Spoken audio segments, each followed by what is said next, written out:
We just learned about sequences and continuity, and that's really the language of visual storytelling. Now we're going to talk about composition, how you frame a shot. And everyone shoots differently. You can really express yourself and show your own personal style by the way that you compose a shot. So shooting for broadcast isn't just about getting things in the frame. That's certainly important, but there are some standard rules for composing shots. We're not saying you can never break these rules. We're only saying that these are good starting points that every professional videographer knows by heart. Breaking these rules can be very powerful and really creative, so feel free to do so after you learn and master them.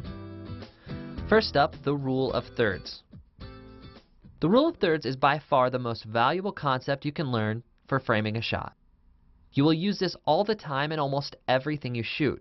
It's a surefire way to make your shots more visually interesting.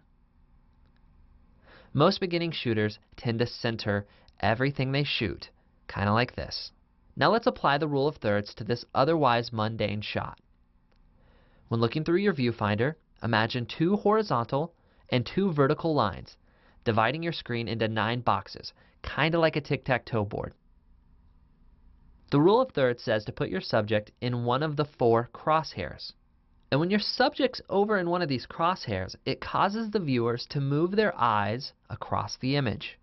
And this is starting to look really familiar. Okay, let's take a look at our sequence again of the guy in the park.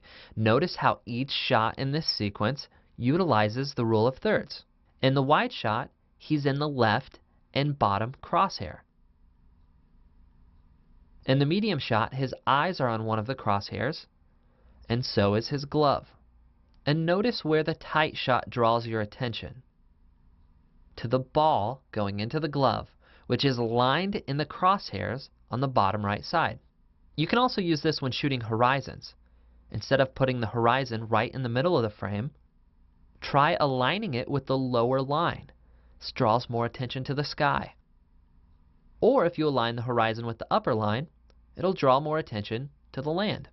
Alright, let's go back to some of that B-roll from the arcade and see if you can notice how the shooter used the rule of thirds.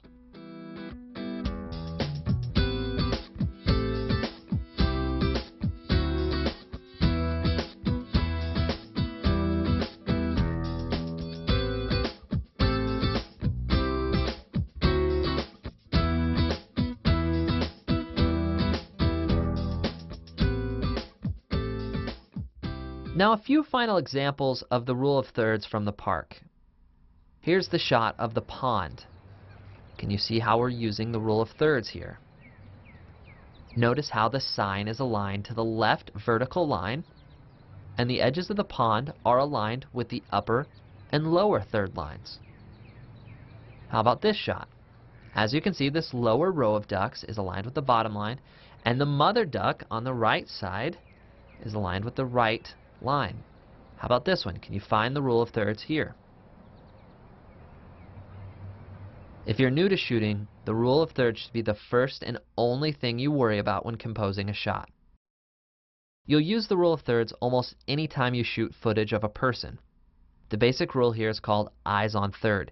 If there's a person on the screen and you don't know how you should frame them, it's always safe to put their eyes on the upper line or the top 1/3 line. The shorthand for this is simply eyes on third. This doesn't matter if it's a wide shot, a medium shot, or a tight shot. It doesn't matter if they're walking or standing still. If the eyes are on third, the person will be properly framed. This is almost always used in interviews, but we'll talk more about that in Volume 2. The eyes need to be aligned with the upper third line and one of the vertical lines. When you do this, you create what's called nose room. Some people call this talking space. Nose room is just the empty area of your frame in front of the person. The rule here is to put the eyes on the vertical line that makes more nose room in front of the person. This is correct framing. The eyes are on third, and there's plenty of nose room or talking space.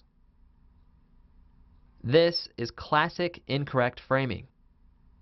Eyes are on third, but there is no nose room in front of the subject. This feels awkward to watch for some reason, and there's all this unused space behind the person. If your subject is facing right in your frame, create some nose room off to the right of them. If they're facing left, create some nose room to their left. You'll be amazed at how much more professional your footage looks when you use these 3 simple rules. The rule of thirds, eyes on third, talking space. Here are the 2 things you need to consider when it comes to light. Number 1, how much light is available to you? Number 2, how much light am I letting into the camera? Some things are just too dim to shoot. In this case, you'll need to bring a light. But some things are already bright enough. You just need to adjust your camera to let more or less light into the camera. Here's what you don't want. This shot is underexposed. It's way too dark. You can hardly see a thing. This shot is way overexposed. See how everything is very bright. In both cases, we lose detail. Different cameras have different ways of letting more or less light in. Sometimes it's the shutter, sometimes it's the iris. You just have to get familiar with your own specific camera. What we can tell you here is that this is good, this is overexposed, and this is underexposed. You want this. Here they are side by side. Notice the one on top is properly exposed. The one on the bottom left is overexposed, and the one on the bottom right is underexposed. You want the top one. Alright, so let's review. We have the rule of thirds. Putting your subject in one of these 4 crosshairs, or aligning them with one of the vertical or horizontal lines, creates a more interesting shot. Eyes on third. Always frame a person with their eyes on third. No matter how you're shooting them or what the shot looks like, their eyes should be on third. Talking space. Your subject should have plenty of talking space or nose room in front of them. Pay attention to lighting. Be careful not to overexpose or underexpose your shots. Well, that about does it for Chapter 4. Up next, we're going to take a look at the top 10 things that every video journalist should know how to do.